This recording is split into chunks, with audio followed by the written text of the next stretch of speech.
ရပ်ပြစ်၈ပါးဆိုတာဖျားပွင့်နေတဲ့အချိန်မှာတစ်ငရဲမှာဖြစ်နေခြင်း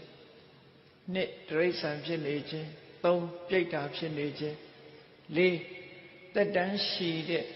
ရုပ်မဲ့နာမဲ့ရှုပ်တာရှိတဲ့ပြမနာမ်တာရှိတဲ့ပြမမျိုးဖြစ်နေခြင်းငါဖျားတရားနဲ့ဝေးလံတဲ့တောခြုံကြားဒေသများမှာတွားရောက်ပြီးတော့ဖြစ်ပေါ်နေခြင်းနဲ့6အယူမဝါဒမှားယွင်းနေခြင်းခွန်အသိဉာဏ်ကင်းမဲ့သူဖြစ်ခြင်းဖျားပွင့်နေတဲ့အချိန်မှာဖျားဘယ်လိုပွဲပွင့်ဒီပုဂ္ဂိုလ်ဟာမြတ်စွာဘုရားရဲ့အဆုံးအမရဖို့ခွင့်လန်းမရှိတော့နောက်တစ်ယောက်ကတော့အသိဉာဏ်ရှိတဲ့လူတော့ဖြစ်ပါရဲ့အဲ့ဒီအချိန်မှာဘုရားမပွင့်ဘူးနိဗ္ဗာန်ရောက်ကြောင်းတရားကြားနာရဖို့ခွင့်မရှိဘူးအခွင့်အရေးဆုံးရှုံးနေတဲ့ပုဂ္ဂိုလ်၈ယောက်ရှိတယ်ဒါကိုဩကတထဲမှာရပြည့်၈ပါးအပေ၄ပါးကတ်၃ပါးရပြည့်၈ပါးနဲ့ဆိုပြီးလူတွေဆူတောင်းနေကြ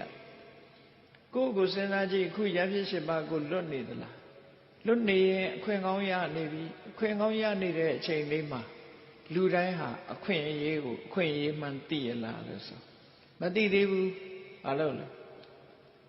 ရွှေတူးရအောင်မှာရွှေထဲမှာရွှေဆင်းရဗတ်ဆံရှိမှဖြစ်မှာဗတ်ဆံမရှိတော့ဖြစ်ဘူးရှာကြရမှာဖွေကြရမှာထို့တူပဲဘုန်းကြီးတို့တွေလူဘဝရဘုရားသာသနာတော်နဲ့ကြုံတွေ့တရားဓမ္မလုပ်ဖို့ရအချိန်မရသေးဘူးမလုံနိုင်သေးဘူးသားရေးသမီးရေးစီးပွားရေးဆိုတာတွေနဲ့နေမနာညမှာမအားဘူးဆိုတဲ့ကြားထဲကနေပြီးနောက်ဆုံးမှာနေဝင်ချိန်ရောက်သွားပြီဆိုလို့ရှိရင်တော့ဒါတွေမလုပ်လိုက်ရဘူးဆိုရင်အဲ့ဒီဘဝဟာအရှုံးထွက်သွားပြီအမြတ်မရလိုက်တော့ရှုံးသွားပြီဘဝရလာတဲ့အချိန်မှာအနှစ်သာရနဲ့အကာကိုကွဲကွဲပြားပြားသိအောင်ကြိုးစားဘဝမှာပစ္စည်းဥစ္စာကအနှစ်လားစီးစိမ်ဥစ္စာတွေကအနှစ်လားဒါနသီလဘာဝနာဆိုတဲ့ကုသိုလ်တရားတွေကအနှစ်လားဆိုတာစဉ်းစားကြည့်အနှစ်ရှုဆိုတာထာဝရပိုင်ဆိုင်မှုရှိပြီးကိုယ့်အတွက်ရေရှည်အကျိုးပြုတာအနှစ်အကာဆိုတာခဏလေး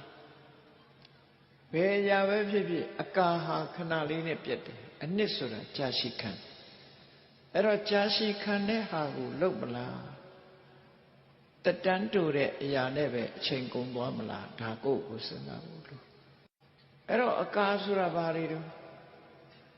လောကလူသားတွေဟာစီးပွားဥစ္စာတွေကြီးပဲရှားနေမယ်ဆိုရင်အကာတွေပဲရှားတယ်လို့ပြောတယ်။ဘာဖြစ်လို့လဲချမ်းသာရင်မသုံးရဘူးလားဆိုသုံးရပါတယ်တိုက်တွေတဲကားတွေဝဲနော်စိတ်မကြဘူးလားကြပါတယ်အဲ့ဒါတခဏလားထာဝရလားလို့ဆိုတခဏလေးပဲမကြခင်ပဲဘဝတစ်ခုဆုံးသက်သွားရင်အားလုံးပြစ်ထားခဲ့တာအနှစ်သာရဆိုတာမဟုတ်ဘူးလို့ဆိုလို့စီးစိမ်ဥစ္စာလည်းထို့တူပဲပိုင်ဆိုင်တဲ့အချိန်လေးသာမော်လို့ကြွားလို့သုံးလို့ဖြုံးလို့နေနိုင်တယ်မရှိတော့ဘူးဆိုလို့ရှိရင်သွားပြန်ရင်သူကတခဏအရာတွေကိုထာဝရထင်ပြီးတော့အချိန်တွေအများကြီးပေးလိုက်မယ်ဆိုရင်တခဏပဲအကာတွေနဲ့ပဲအဆုံးသတ်သွားမှာဖြစ်တယ်အနှစ်သာရကိုရအောင်ယူတဲ့အခါကိုယ်ခန္ဓာကိုယ်ရဲ့အနှစ်သာရဆိုတာပစ္စည်းဥစ္စာရဲ့အနှစ်သာရဆိုတာဘာလဲ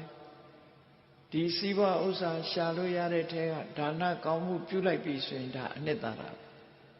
အဲ့ဒါကြတော့ကိုယ်ပိုင်သွားပြီဒါနကောင်းမှုလုပ်လိုက်တယ်ဖျားတဲတယ်ကျောင်းဆောက်တယ်ရှင်ပြုတယ်လှူမှုတမ်းမှုတွေလုပ်တယ်ကြီးရွာလမ်းမတွေခင်းတယ်အများကောင်းကျိုးအတွက်အသုံးချတယ်အများအကျိုးအတွက်အသုံးချတယ်ဒါနကောင်းမှုကိုရထားတဲ့ကိုပိုင်ထားတဲ့ပစ္စည်းကိုမျှဝေပြီးတော့လူတွေတန်းနေပေးတယ်ကမ်းတယ် ဟောတာကအနှစ်ကိုရလိုက်တာပဲဖြစ်တယ်ကြံတဲ့ဟာတွေကမသေးခင်လေးပဲပိုင်ဆိုင်တော့လဲသေသွားရင်ကုန်ပြစ်ခဲ့ရမယ်ဒီလိုဆိုလို့ထာဝရမဟုတ်ဘူးတခဏမြတာခိုင်မာမှုမရှိတဲ့ပစ္စည်းတွေကဒါနဆိုတဲ့ကုသိုလ်ဆိုတဲ့အနှစ်သာရကိုထုတ်ယူလိုက်ပြီဆိုလို့ရှိရင်ဒီလူဟာတော့အမြတ်ရလိုက်ပြီလို့